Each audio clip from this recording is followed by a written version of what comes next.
जनक जी के राज्य में एक छोटा सा सुंदर सा फलों का बगीचा था। नाना प्रकार के फल लगा करते थे। वहां जनक जी बैठ करके अपनी पत्नी अपने परिवार के साथ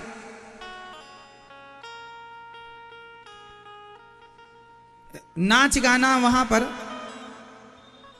बढ़िया देख रहे थे। और जनक जी उस पार्क में बैठ करके बड़े सुंदर, मिथिला की ये घटना है,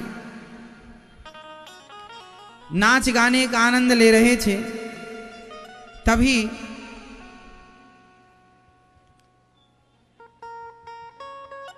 वहां एक संत जी आए। वो हरा भरा बगीचा था, जनक जी का बड़ा फेवरेट था। गर्मियों का समय उस बगीचे में नाच गाना गीत गा करके गुजारते थे। एक संत जी आए तो जनक जी नाच गाने में इतने मस्त थे कि वो भूल गए कि कोई संत आए हैं। तब संत जी ने श्राप दे दिया, जाओ ये पूरा बगीचा सूख जाएगा।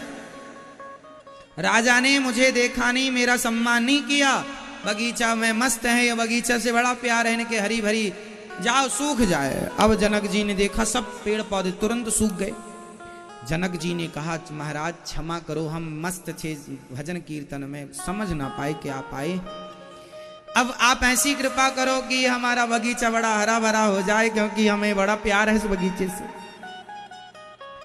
तो संत जी ने कहा, यदि कोई पतिव्रता नारी, यदि इस कुएं का, वहां एक कुआं था, इस कुएं का पानी कच्चे सूत से, कच्चे सूत की रस्सी बनाकर घड़ा, कच्ची माटी का घड़ा, मतलब पका हुआ घड़ा नहीं, पका मीन्स जो घड़ा आप लोग यूज करते हैं वो पका घड़ा होता है। कुम्हार माटी का घड़ा बनाता है और उसे बिना पकाए, मतलब माटी का घड़ा जिसे पकाया नहीं, लाल नहीं पड़ा, कच्चे घड़े में कच्चे सूत से घड़े को मुंह बांधे और उससे पानी निकालकर जो नारी सारे जंगल में छिड़काव करेगी तो हरा भरा हो जाएगा।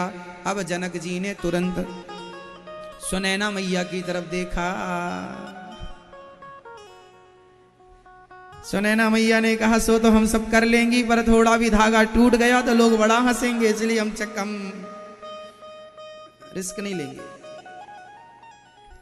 अब जनक जी ने पूरे नगर में कौन सी पतिव्रता नारी है, अब कच्चा सूत जानते हैं, कच्चा मतलब वो रुई की तरह होता, रुई ही है आप ये समझो, और क्या उससे क्या रस्सी बनेगी, उससे रस्सी बनाकर कच्चे सूत के और कच्चे घड़े में, अब कच्चा घड़ा पानी में डालो तो डलते ही वो माटी हो जाएगा।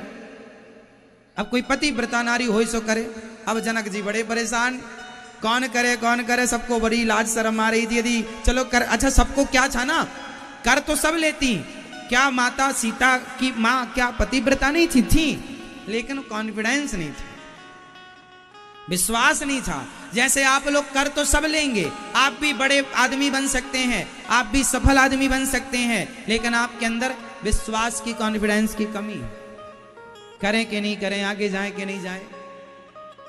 जैसे टाटा बिरला अडानी अंबानी हैं, ये लोग भी आप लोगों की तरह नौकरियां ढूंढ रहे होते तो आज ये नौकर ही होते किसी के, लेकिन उन्होंने जीवन में रिस्क लिया और आगे बढ़े तो आज देखो लाखों लोगों को नौकरियां देने वाले बन गए हैं। तो जीवन में आगे बढ़ने के लिए करना पड़ेगा आपको। अब आपको विश्वास नहीं है खुद पर, दूसरों पर विश्वास बाद में करना, पहले खुद पर करना सीखिए कि मैं कर लूंगा। आपको विश्वास खुद पर नहीं है, खुद का कॉन्फिडेंस लेवल डाउन है, इसलिए आप परेशान हैं अपनी लाइफ में।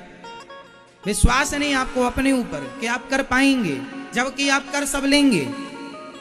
आज जितने भी सक्सेसफुल लोग हैं वो भी आपकी तरह दाल रोटी खाने वाले लोग छोटे से बड़े बने हैं।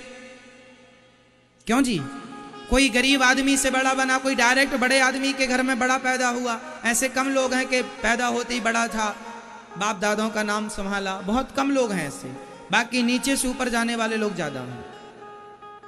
उनमें से एक आप भी हो सकते हैं यदि आप कोशिश करें तो, यदि आपको कॉन्फिडेंस विश्वास है तो, वरना आप भी फिर नौकरी ढूंढ ही रहे हैं कि हमें भी कहीं टुकड़ा मिल जाए नौकरी का तो हम भी कर लें। सेल्फ डिपेंड आप बनना ही नहीं चाहते, आत्मनिर्भर बनना ही नहीं चाहते। नौकरी लेने वाले मत बनो, नौकरी देने वाले बनो, है ना। और ये तब आएगा जब आपके अंदर कॉन्फिडेंस लेवल जाके 100 होगा। अभी कितना है? अभी 10-20 में ही आप पीछे हट जाए, नहीं महाराज हमसे नहीं होगा, हम नहीं कर पाएंगे। लो नहीं कर पाओ तो जाओ करो नौकरी, फिर नौकर बनो। नहीं कर पाओगे तो नौकर बनना पड़ेगा, और कर पाओगे तो मालिक बन जाओगे। बस इतना अंतर है।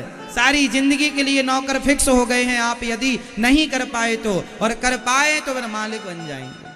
फिर आपके घर में 10-20 नौकर होंगे पढ़े लिखे, और आप सैलरी दे रहे होंगे। आप देने वाले बनेंगे नौकरी, ना कि लेने वाले। चलिए, तो जनक जी अब घबराए, अब क्या होगा, लगता ये कभी नहीं। तब जनक जी ने अयोध्या के लिए एक पत्र लिखा दशरथ जी के लिए कि हमने सुना है कि आपकी पत्नी कौशल्या माँ बड़ी पतिव्रता है।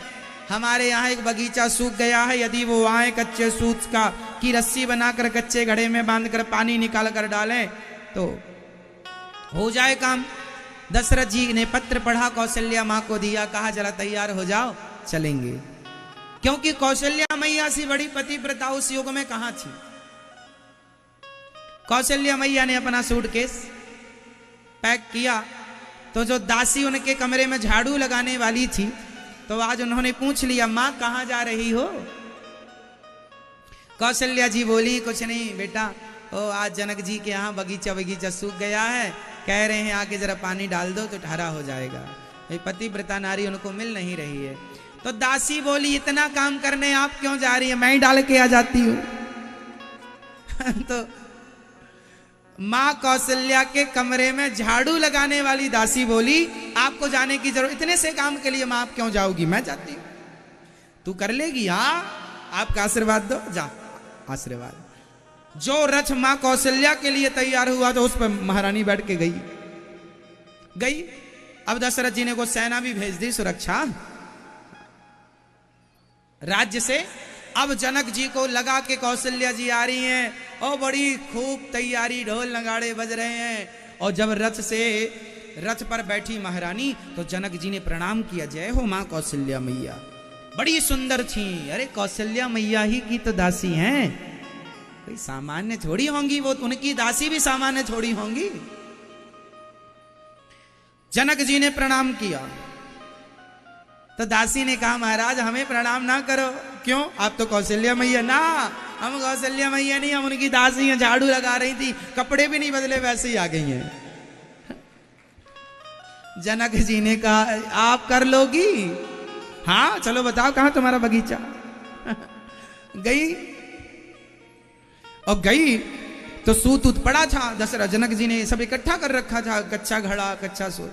उसने कहा, हे भगवान, यदि मैं सच्ची पतिव्रता हूं और अयोध्या की हूं, कौशल्या मां की दासी हूं, तो ये सूत ना टूटे। और सूत की जो गांठ बांधी, रस्सी बनाई और घड़े पे बांध के डाला। सब लोग खड़े थे बिल्कुल, कब टूटे कब हम ही करें।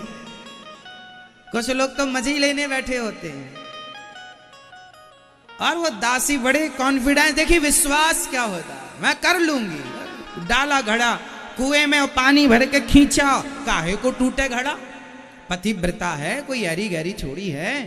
पहले की दासियां भी पतिव्रता हुआ करती थी, औरों की तो छोड़ो। मेघनाथ तो राक्षस था, राक्षस की पत्नी भी पतिव्रता थी। रावण कौन सा अच्छा आदमी था, उनकी पत्नी कितनी बड़ी पतिव्रता थी।